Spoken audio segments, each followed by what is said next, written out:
રાજકોટમાં ફરી એકવાર ડિમોલિશનની કાર્યવાહી હાથ ધરવામાં આવી છે। રેલવેની જમીન પર ગેરકાયદે દબાણો કરવામાં આવ્યા હતા અને દબાણો દૂર કરવા માટે વહેલી સવારથી જ બુલડોઝર એક્શન ચાલી રહ્યું હતું, પરંતુ આ દરમિયાન પોલીસની એક ક્રૂરતાભર્યું દ્રશ્ય સામે આવ્યું છે, જેમાં પોલીસ લોકોને ઢસડીને લઈ જઈ રહી છે। ત્યાં નીચે કાટમાળ પડ્યો છે, એની ઉપર પોલીસ લોકોને ઢસડી રહી છે અને બાદમાં કેમેરો જોવે છે એટલે એને જબરદસ્તી બંધ કરાવવાનો પ્રયાસ કરે છે। સમગ્ર ઘટના શું છે તમામ વિશે વિગતવાર ચર્ચા કરીશું। નમસ્કાર, તમે જોઈ રહ્યા છો ચક્રવાત ન્યૂઝ, હું આપની સાથે હેમલ।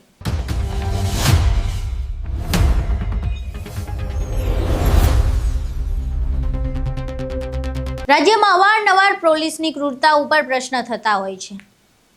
આ વખતે પણ એવો જ એક કિસ્સો સામે આવ્યો છે। રાજકોટમાં જંગલેશ્વર બાદ ફરી એકવાર ડિમોલિશનની કાર્યવાહી હાથ ધરવામાં આવી હતી। રાજકોટના ભક્તિનગર રેલવે વિસ્તારમાં રેલવેની જમીન પર ગેરકાયદે દબાણ હાથ ધરવામાં આવ્યું હતું અને એ દબાણ દૂર કરવા માટે તંત્ર દ્વારા કાર્યવાહી કરવામાં આવી રહી હતી। વહેલી સવારથી તંત્ર દ્વારા પોલીસ બંદોબસ્ત અને બુલડોઝર સાથે જે ગેરકાયદે દબાણો છે એને ધ્વસ્ત કરવામાં આવી રહ્યા હતા। આ દરમિયાન ત્યાં રહેતા લોકોને એવી રીતે ઢસડીને બહાર કાઢવામાં આવતા હતા જાણે એ લોકોએ તો કોઈ ગંભીર ગુનો ના કરી નાખ્યો હોય, અને કોઈ ગંભીર ગુનો કર્યો હોય તો પણ આવી રીતે અમાનવીય રીતે જે પ્રકારે પોલીસ લોકોને ઢસડીને બહાર લાવી રહી છે, એ વિડીયો જોતા જ પોલીસની ક્રૂરતા પર પ્રશ્ન ઊભા થાય છે। પહેલા એ વિડીયો જોઈ લઈએ જેમાં પોલીસની ક્રૂરતા સામે આવી છે, ત્યારબાદ આ તમામ બાબતે વિગતવાર ચર્ચા કરીએ।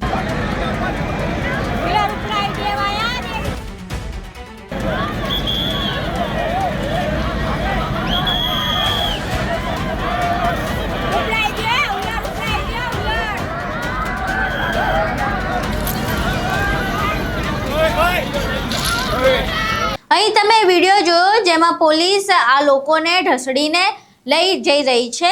જે જગ્યાએથી લઈ જઈ રહી છે ત્યાં નીચે કાટમાળ પડ્યો છે, એના ઉપર ઢસડાઈ રહ્યા છે લોકો।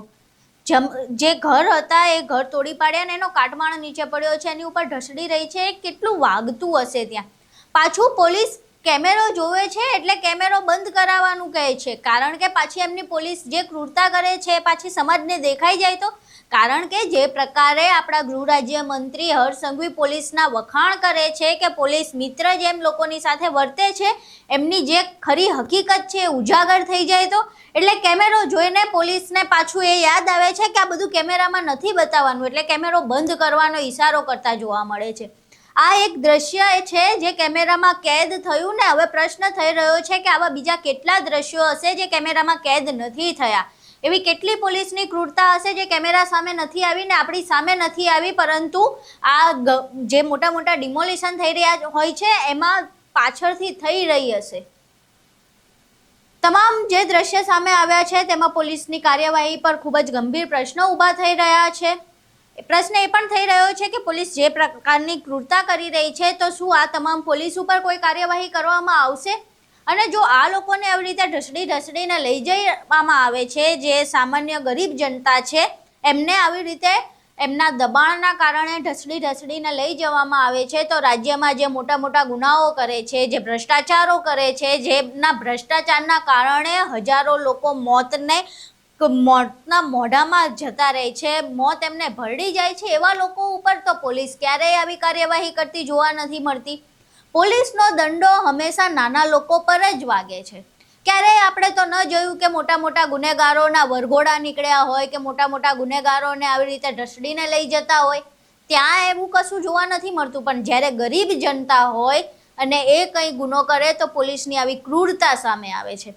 તમામ બાબતે હવે પોલીસ પર ક્યારે કાર્યવાહી થશે તે જોવું રહ્યું, કારણ કે કદાચ થશે પણ નહીં એ ખબર નથી। પરંતુ આ વિડીયો સામે આવ્યા બાદ તમારું આ સમગ્ર મામલે શું માનવું છે? પોલીસની ક્રૂરતાનો આ જે વિડીયો સામે આવ્યો છે તે બાબતે તમારું શું માનવું છે? તમારા મંતવ્યો અમને કોમેન્ટ બોક્સમાં જરૂર જણાવજો।